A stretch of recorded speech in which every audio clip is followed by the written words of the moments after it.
I'm Bishop William Medley of the Diocese of Owensboro, and I welcome you to another edition of Across the Diocese.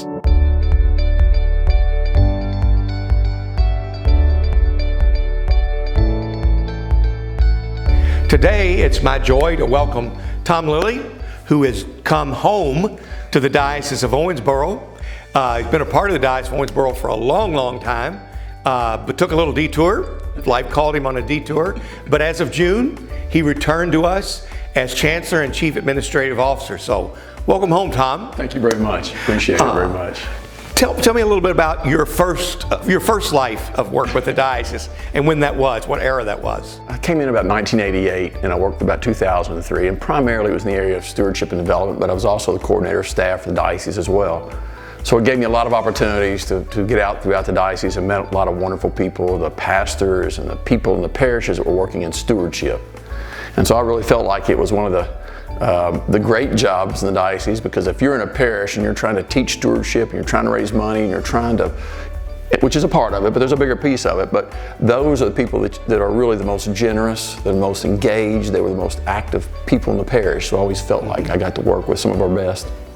And you worked with Bishop John McRae? I did work with Bishop McRae, and he was a dear friend, and we miss him. Chancellor, in terms of Canon Law, is an archivist of the diocese, but really in most dioceses in the United States, that becomes more of an administrative role, akin to human resources. We have a fine human resources director, but I know I, as bishop, have looked toward the Chancellor, the Chief Administrative Officer, to assist me with any hirings of other administrative people in the diocese. So what are some of the priorities that you and I have talked about as you re-enter this ministry and phase? Well, first, you put together a great team. I mean, there's some great people who work here, very professional, they're on top of their craft, and they take a lot of the work off when you have great talent. So yeah, there's some administrative skills that I may bring to the table, but I'm really interested in the ministry and where we're going as a diocese. So I see the need for pulling all these great people together and maybe trying to come up with a plan that would meet the needs of the parishes, knowing that models for some parishes won't work as models for other parishes. But I've got a little education to do in the areas of evangelization as far as from the church's perspective. My background was in stewardship and development, but we have a great guy, a great new hire, Jeff Andrini, who's in charge of the Office of Faith Formation. And so in our dialogue and exchanges, I'm kind of giving him the stewardship connections and he's bringing in the evangelization pieces for me. And I think as I talk to the staff, everybody wants to do great things, but how do we hold ourselves accountable? How do we bring value to the parishes? That's where the strategic planning process comes into place and how we function. So I'm really excited about all of that and hope to get started pretty soon on gathering data from the parishes, visiting the parishes, seeing where they all are. I've been gone now for 16 years, so I need to get reconnected a little bit and find out what their needs are and pull together some administrative processes that take us in a direction. So anyway. You know, it's been said that a Catholic parish is only as strong as the Catholic families that make up the parish. A Catholic diocese is only as strong as our parishes are vital and really about mission. How do you see yourself being a resource and encouraging our pastors and our lay leaders in parishes to achieve their best? I'm going to say that's going to depend on the parish and where the pastor feels like his gifts and strengths are, and where he feels like he may be weak in some strengths and abilities that truthfully, we kind of help fill in the gaps, I would hope.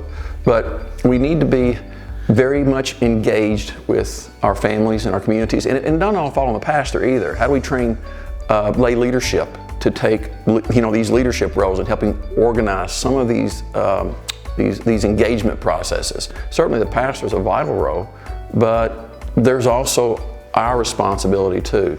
So I've just kind of got to learn, and then there's the best practices from other parishes. There's a national connection to what are the parishes that are growing, doing differently from the ones that aren't. So a lot of data gathering, and I love the numbers and I love the data gathering, but I suspect we'll have a lot better answers hopefully about a year from now when I've had a chance to pull some things together. Yeah, and you noted too that it's all going to depend upon the parish because you can't just give one roadmap that's going to fit with our largest parishes and also our smallest mission parishes.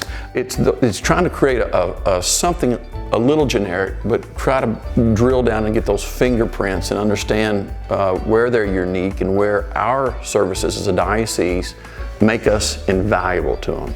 So you're right, and a lot of that's knowing the personalities, the history, the pastor and the pastoral history, and it's it's a little overwhelming to think about right now. But one day at a time, you're going to get my best effort every day to get ramped up as quickly as I can and try to help the direction. Well, it's good to welcome back. I always believe that when someone leaves our staff, there's a loss there. We've seen certain talents, but when a new person comes in, there's a new skill set, there's new imagination, and so I'm proud to welcome you aboard. Thank you. I'm really excited about working with you. You're doing a great job too, and there's a lot going on in the church right now. We're going to make it as positive and as depth-filled of an experience as we can make in the Catholic Church. So thank you for that opportunity. All right. Thank you and welcome. Thank you.